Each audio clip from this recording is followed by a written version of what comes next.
Welcome to another edition of ESI Africa Insights. Today, we are speaking with Ekeminiabasi Eyita-Okon. She's a lecturer at the Wits School of Governance. Welcome and thank you for your time. Let's start with defining what constitutes a grid collapse. Definitely, and thank you so much for having me. So when we talk about a grid collapse, I guess first it's important to know what a grid is. What's a power grid? And a power grid is an interconnection of multiple or a network of electric transmission lines that carry off from different generation stations, carrying load to households or to end users in a wide area. And so when we experience grid collapse, that is the total failure of those transmission networks carrying load, electricity load to the end users. Okay.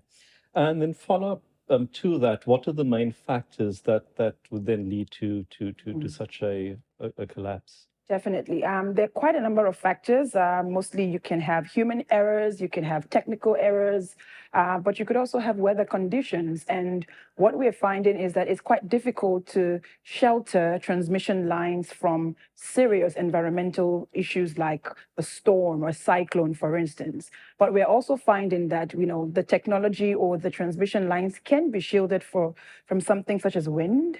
But we're finding that across the continent, these transmission lines are still susceptible to wind variation. So as I mentioned yesterday in my presentation, you'd find that in certain areas in the continent, the moment it's about to rain, the powers go off because the transmission lines are quite vulnerable and fragile. And if there is heavy wind, heavy rain, it could damage the transmission lines. So it makes it it's quite interesting that not much has been done to shelter the technology or the infrastructure from such susceptibility. So, and then how do stakeholders ensure that these occurrences, are minimized at best? Definitely. Here comes in the role of the government, the public utility, to ensure that on a regular basis, they maintain the infrastructure.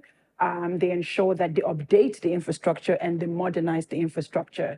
The financing to do that comes from the private sector, but also to ensure that within communities where this infrastructure lie, that they ensure that they minimize vandalism, they minimize theft, and they protect the infrastructure.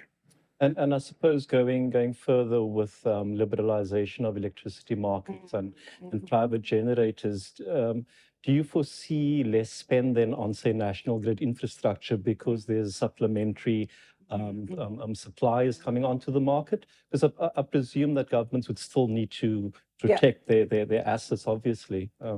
Definitely. The coming into the market by private sector or even independent power producers is pretty interesting because electricity is a public good. And the dynamics to whether or not them having a greater share in the market would change that to a private good remains an issue to be discussed, especially here in the African continent, given our socioeconomic context.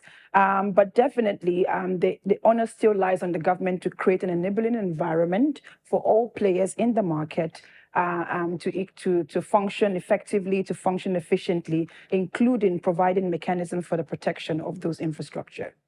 Thank you, Ekeminiabasi, for joining us in studio today and for your valuable insights.